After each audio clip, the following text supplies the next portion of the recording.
Kekwanụ maka izu, ke ka ndị Igbo si agụ izu ha? N'ala Igbo, ọ bụ ụbọchị na-emebe izu.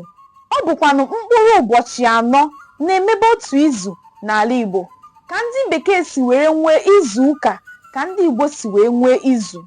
Izu ụka nke ndị Bekee bụ mkpụrụ ụbọchị 7 na-emebe ya, mana n'ala Igbo ọ bụ Eke, Orie, Afọ na Nkwọ na-emebe izu. Ụbọchị ọbụla n'ala Igbo nwere aha. Aha ndị ahụ ha nwere bụcha aha ahịa. Ọ bụ aha ahịa ụbọchị anọ ahụ bụ ha na-emebe izu. Mana n'omenala Igbo, izu bụ mkpụrụ ụbọchị anọ na-emebe ya. N'ihi nke a, izu dị iche n'izu ụka. Izu ụka bụ maka ndị Bekee. Ọ bịara abịa, ọ bụghị ndị Igbo nwe ya. Anyị ṅomiri ya eṅomi. Mana izu bụ nke ndị Igbo. Ọ dị tupu amụọ mụ na gị.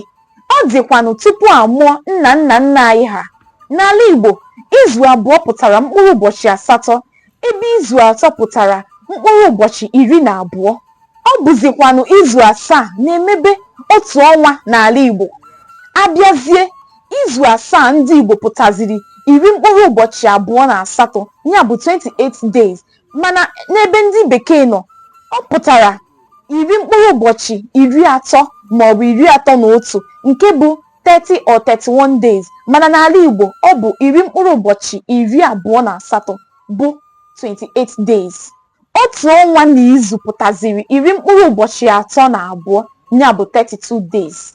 Ọ bụ site n'izu ka ndị Igbo si abanye n'ọnwa. Ndị Igbo na-esi n'ụbọchị baa n'izu, si n'izu baa n'ọnwa, sizie n'ọnwa wee baa n'afọ. Etu a ka ndị Igbo si agụ izu ha. Ị mụtakwara ihe? Ndewo.